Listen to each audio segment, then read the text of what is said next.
Row 6 of the pattern is 4 whites, 6 reds, 1 white, 3 reds, 1 white, 3 reds, 1, 6, 1, 2, 3, 4, 5, and goes around the other side, 6, 7, 8, 9.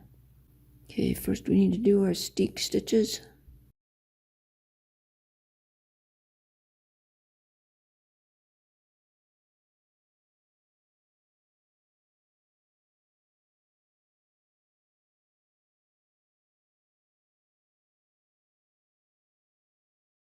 Four whites.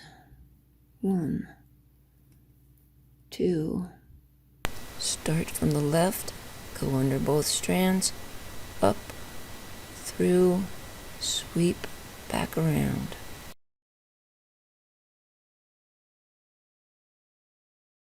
4 whites. 4 whites after the marker. And 6 reds. 1, 1,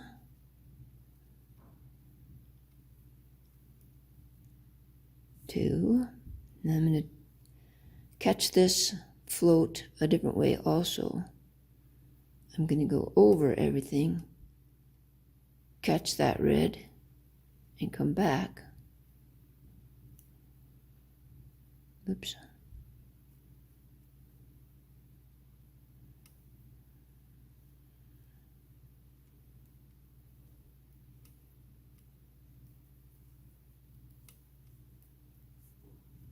It's 1 white, 3 reds, 1 white.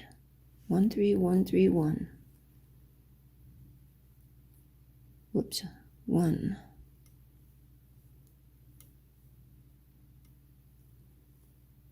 3, 1,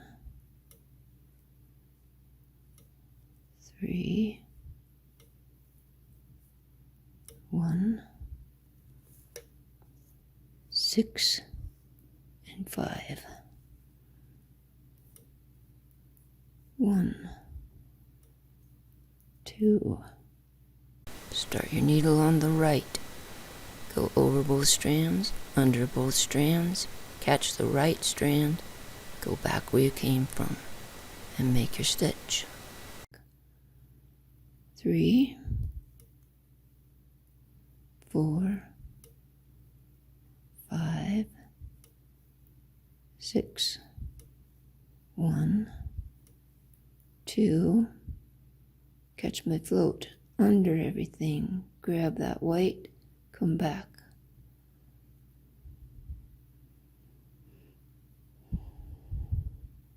4, whoops,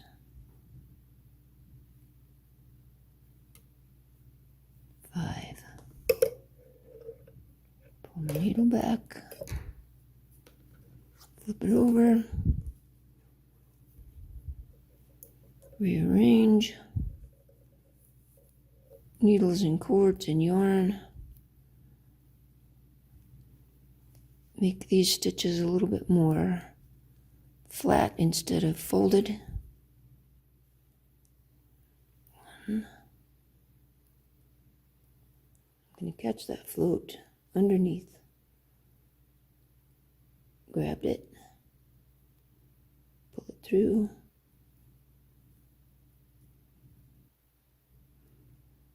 and there's 4. 6 reds. 1, 2, over, grab it, come back. 4, oops, 5, 6, 1, 3, 1, 3,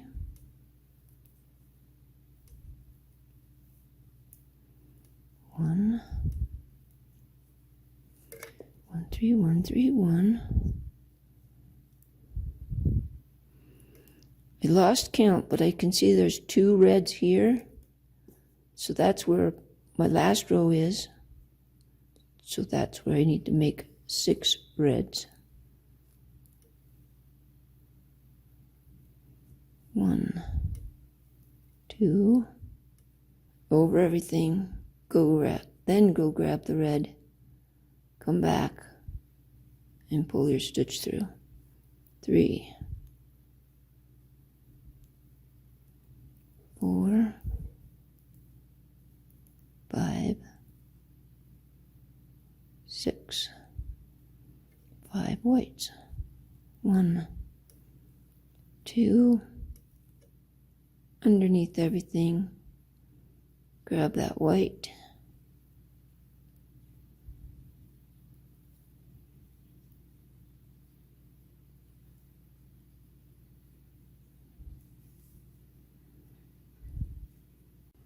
Row 7. Start with your steek stitches.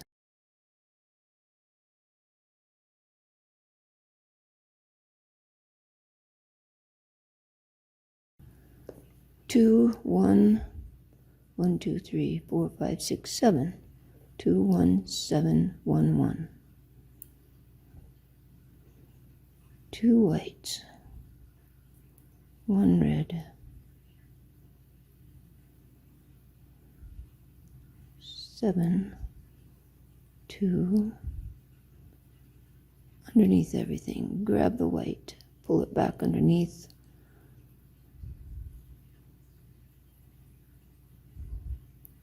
4, 5, underneath everything, grab that white. The knitting ring makes it easier to adjust my yarn when I need to. I can use my fingers to separate the yarns without having to drop everything to do it. 1, 2, 3, 4, 5, 6. 1 more white.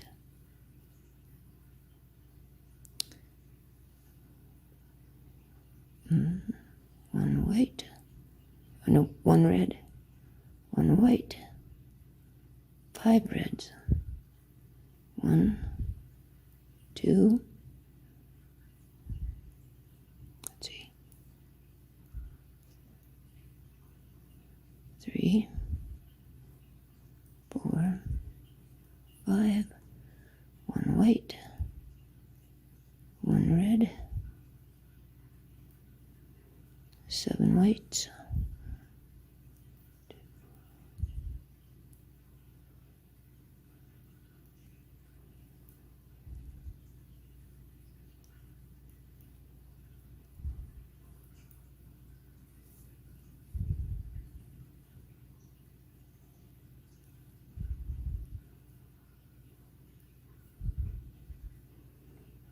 1 red,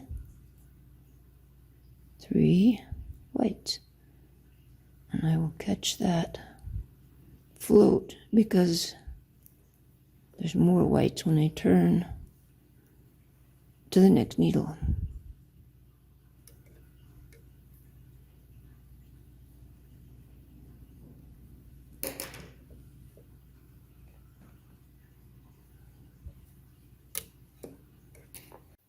Row 8. White, red, 3, 3.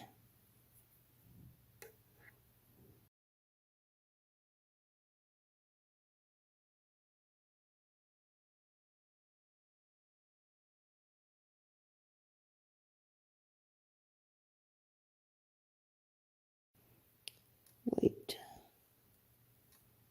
red, white, red,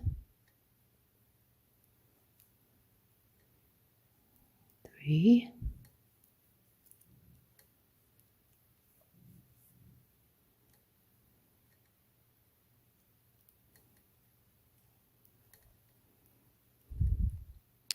1, 2, 3, 3, 1, 2, 3.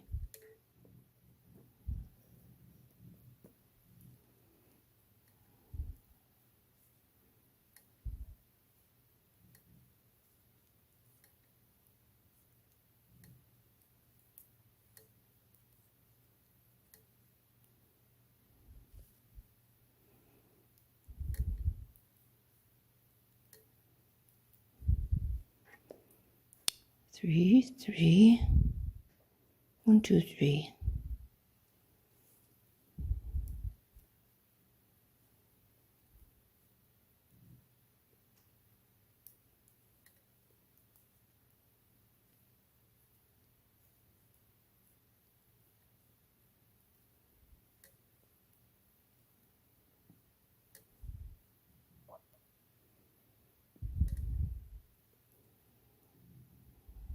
Two whites to end. Okay, the second half is the exact same, except for your steek stitches.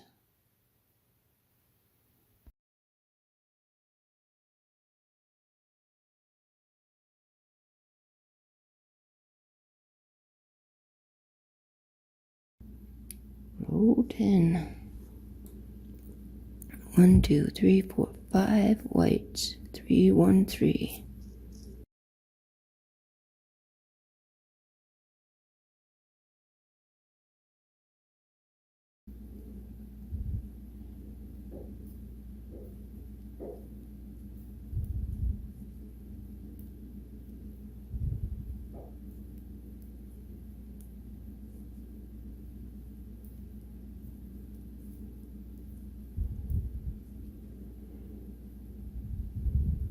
One, 2, 3, 4, 5.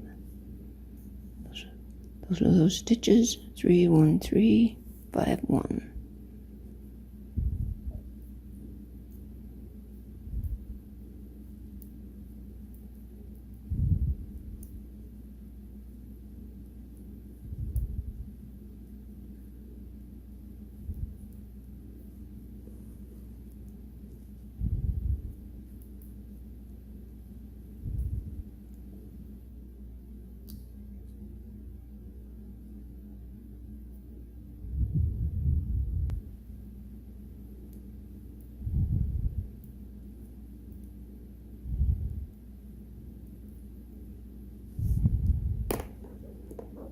Okay, row 10, first half done. Repeat that on the second half.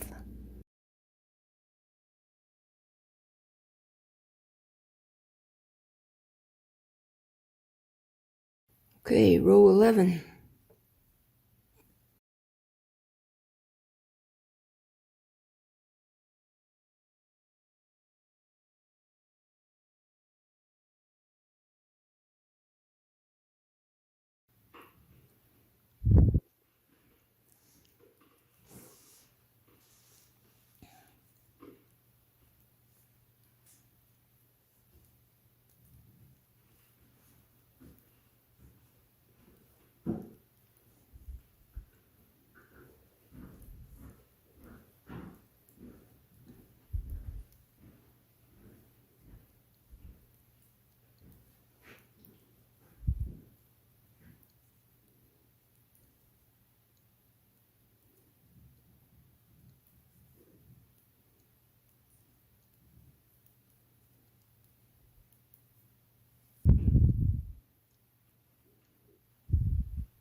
Okay, this is the last row, row 21.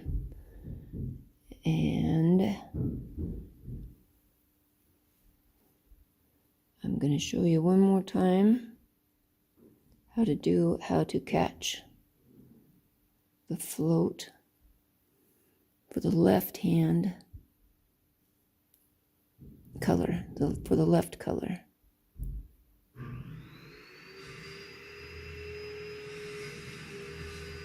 I'm going to go under everything. Come over and get this white yarn and then pull it through.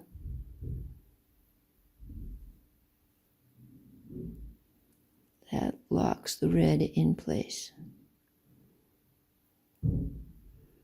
Now I need 2 reds.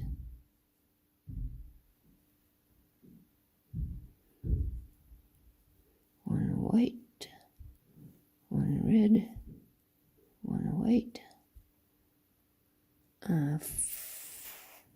1 red. Is that right? 4, 2, 1, 1, 1, 1, 1, 2. Underneath everything, grab that white and come back.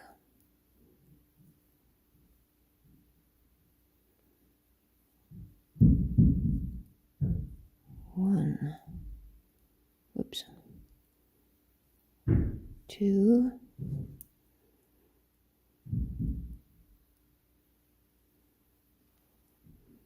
under everything, grab the white, bring it back through.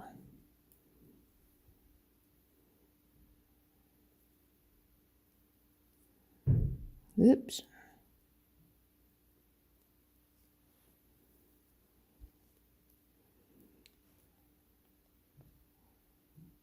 One red, 1 white, 1 red, 1 white. If you look at the pattern, you can see that all these are the same as below, except the last 5 stitches are white.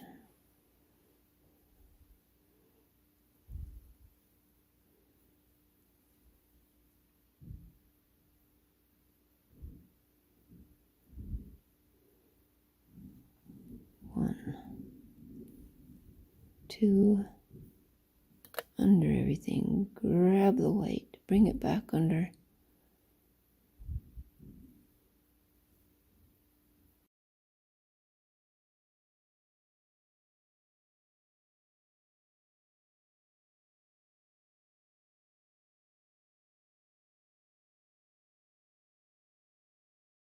And when we turn around, we are going to bind off our steek stitches and start working in the flat. 1 more white.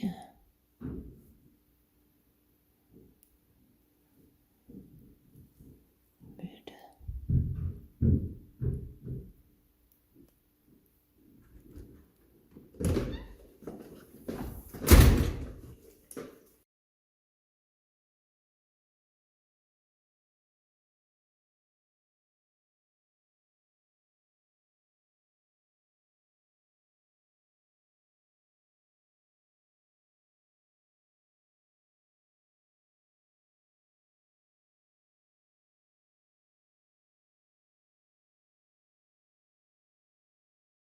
I don't need the ring anymore. I don't need the red anymore.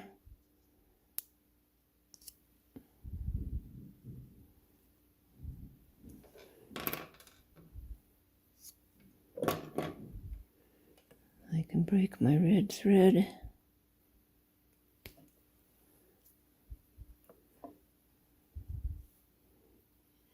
And I am going to change to a smaller needle size, 1 size smaller, so that I don't have this flare problem with my rib at the top. We need to knit 1 complete row. Don't start your ribbing yet. Knit every stitch for this row. That will eliminate the white bars that would form on top of the red color work if you purled any stitches above them.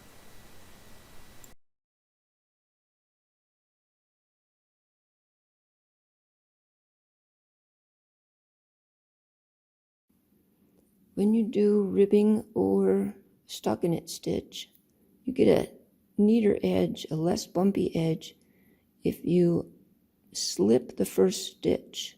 And usually you slip it knitwise. So you don't slip it purlwise. you slip it knitwise and see how it smooths out that edge. So I didn't even complete a stitch there, I just slipped it. And now I purl, knit, purl. This is my third row of ribbing. So there's 4 rows of ribbing here. This is my 5th row, and I'm going to bind off. I'm going to slip that first stitch as if to knit. Then I'm going to purl and start binding off. Knit, bind off, purl, bind off.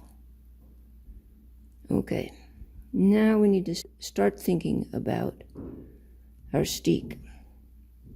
We have 5 stitches that are part of our steek. 1, 2, 3, 4, 5. These are our edge stitches. This is the middle 2, and this is the very middle. We are going to prepare this so that we can cut right up this middle. What we're going to do is slip stitch, crochet slip stitch right here, all the way up and down, and right here. That actually will pull apart these stitches and we'll be able to cut. I'm on the cast on end of our steek. I'm using a contrasting color just so that you can see what I'm doing. You can use you can use anything you like because this won't be seen. But I'm using the contrast so that you can know what I'm doing and where I'm doing it. I'm going to connect this yarn and secure it. Take another little stitch and slip stitch. We are going to fold this in half right along the middle. This area is going to get cut. We want to reinforce the stitches that are either side of where we want to cut. So I am going to take this bar and this bar and slip stitch.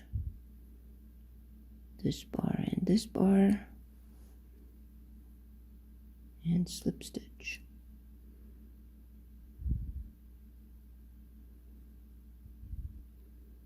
Okay, now we are where the color changes and it's easier to see. This red bar, this white bar, slip stitch them together. Red, white, slip them together. Red, white. Try not to do this too tight. Red, white.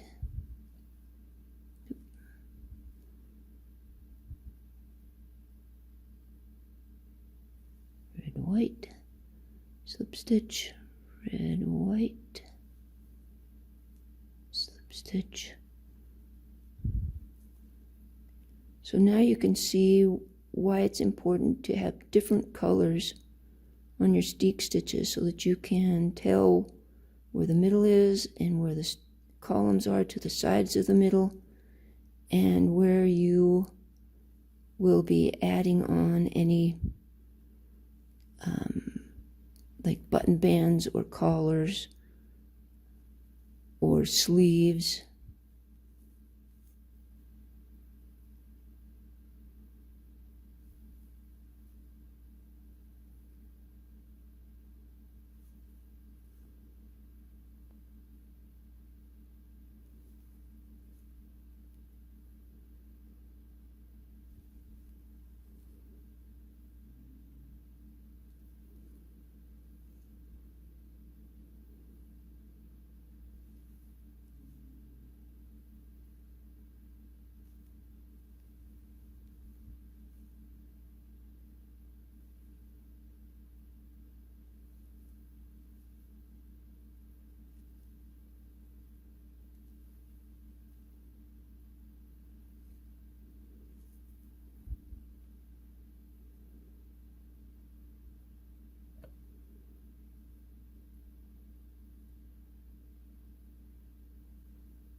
go across the top for 1 or 2 little slip stitches. Mostly just to secure my yarn.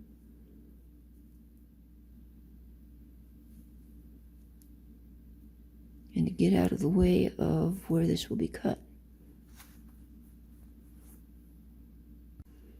I'm going to cut my thread yarn and pull this through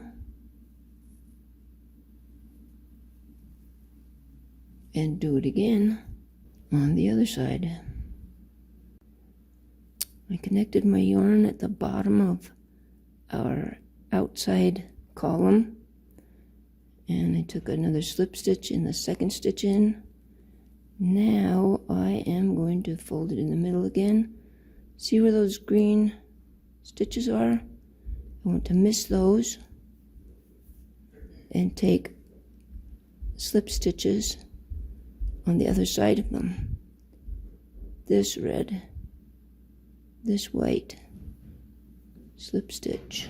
Do you see how that works? This red, this white. I'm separating. Let's do a couple more. This red, this white.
We need to delineate the stitches because they're not colored anymore.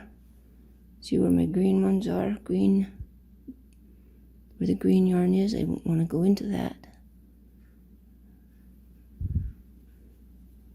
Then I'm going to go across the bottom.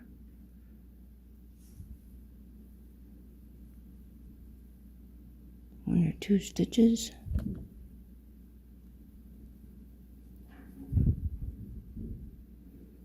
And call it good.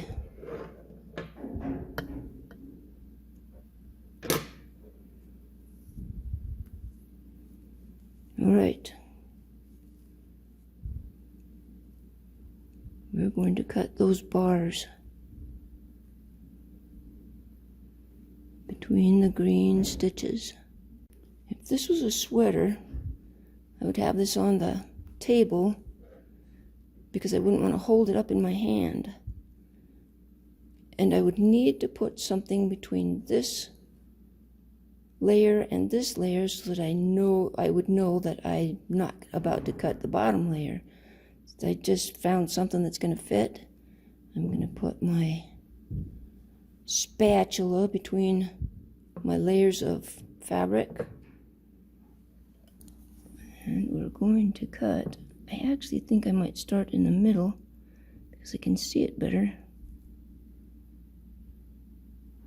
When you pull those stitches apart, see those bars right there? Cut the white bars.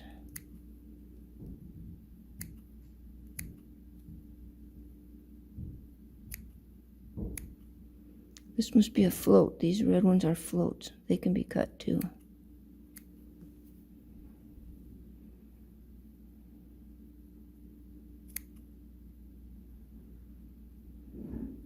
Get that one out of the way. Flip this around.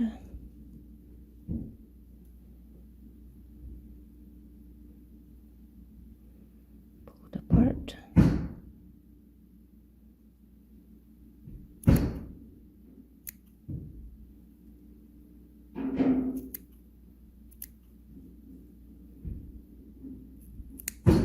Voila. Those stitches aren't going to go anywhere. I am now going to start the button band. So I'm going to pick up some stitches on the edge of my ribbing.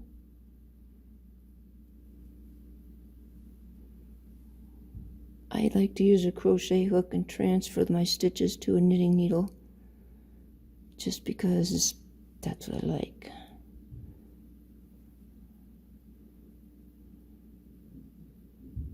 But it can be done with a knitting needle.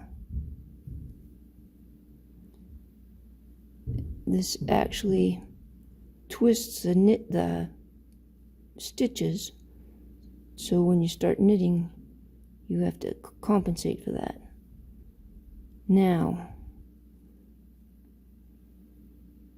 this is the row I need to...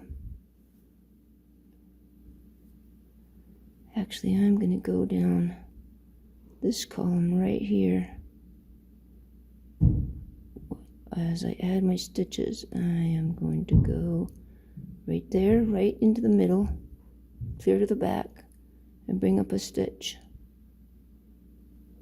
In the middle, clear to the back, and bring up a stitch.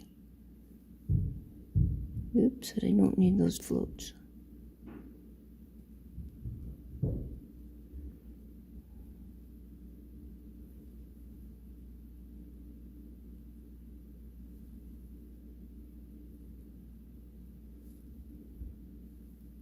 Go over here.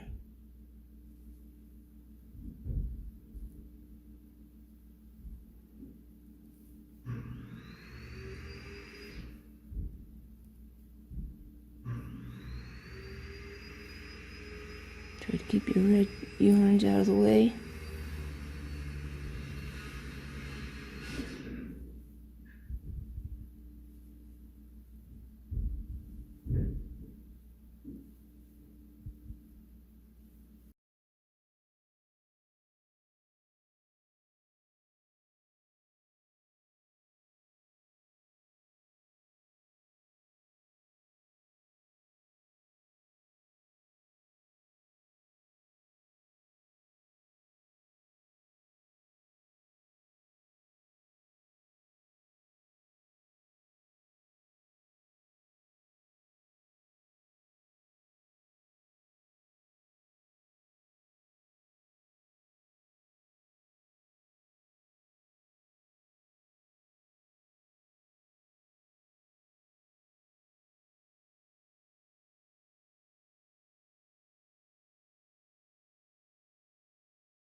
Okay, on the fourth row, we need to make buttonholes. So I am going to work 2 stitches. Whoops, I'm going to slip that one, purl that one. And I'm going to bind off 2 stitches, but I have to knit that one first and purl that one next. Bind that stitch off, knit that stitch, bind that stitch off. Now I have a buttonhole, and I will cast on 2 stitches on the next row. And I'm going to work to the middle.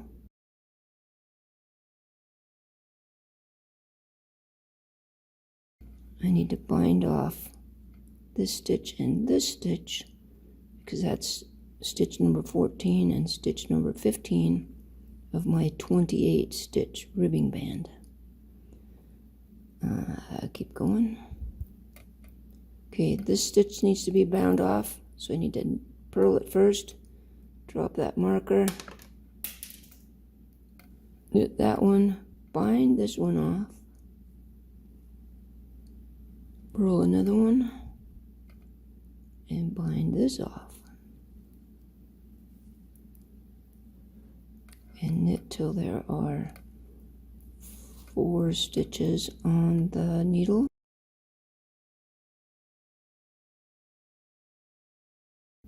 I need to bind off these 2 stitches, so knit this one, purl that one, bind this one off,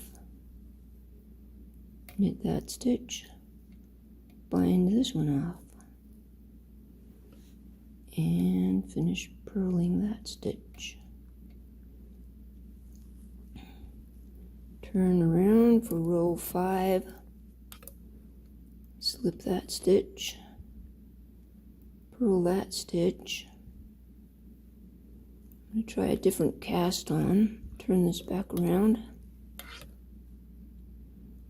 This is, I believe, is called a cable cast on. You put your needle between these 2 stitches, grab the yarn, put that stitch back on your needle, go between that new stitch and the old stitch, grab the yarn,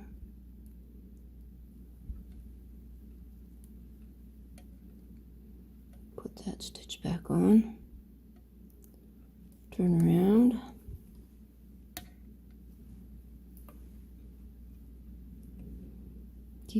make sure your yarn is coming from the front of the work, not the back of the work, and knit.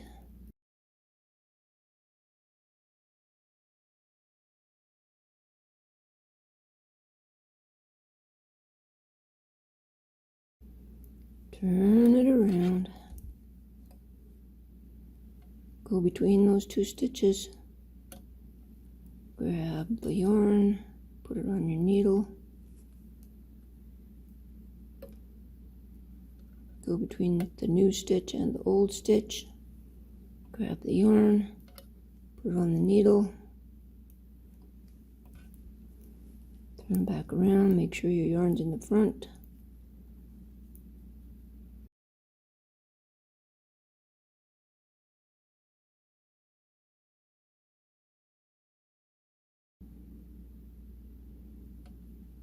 Needle between 2 stitches, grab a stitch, put it on the needle, between the new stitch and the original stitch, grab a stitch, put it on the needle, turn around, finish the last 2 stitches.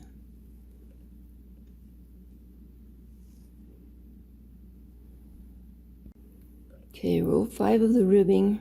You have to figure out the stitches you just cast on. Slip the first stitch, purl the next stitch. The next stitch is a knit. Okay, sometimes this is hard to decipher. If you pull on this yarn, you can tell that this is the stitch you're supposed to be working. That needs to be a knit. That one needs to be a purl. That one needs to be a knit.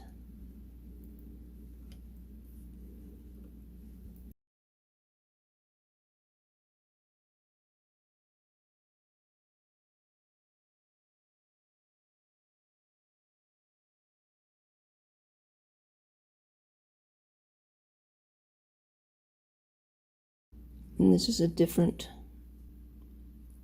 mug cozy, and the buttons are sewn on. And one of the tricks to sewing buttons on to knitted fabric is to use a reinforcement fabric, a little piece of felt or interfacing, something that doesn't ravel, so that your stitches, the stitches to your button, don't pull through the knitted stitches.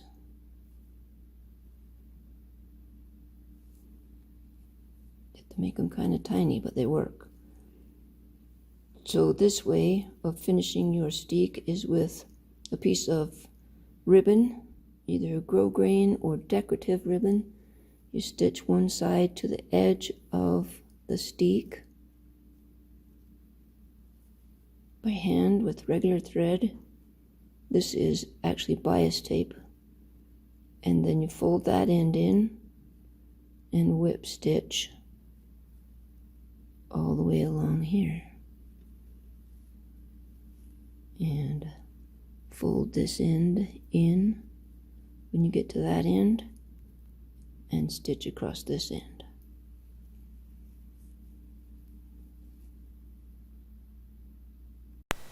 Another way to finish the edge is to blind hem stitch the folded steek with yarn, or whip stitch the edge of the steek, or cover the steek with really fun ribbon.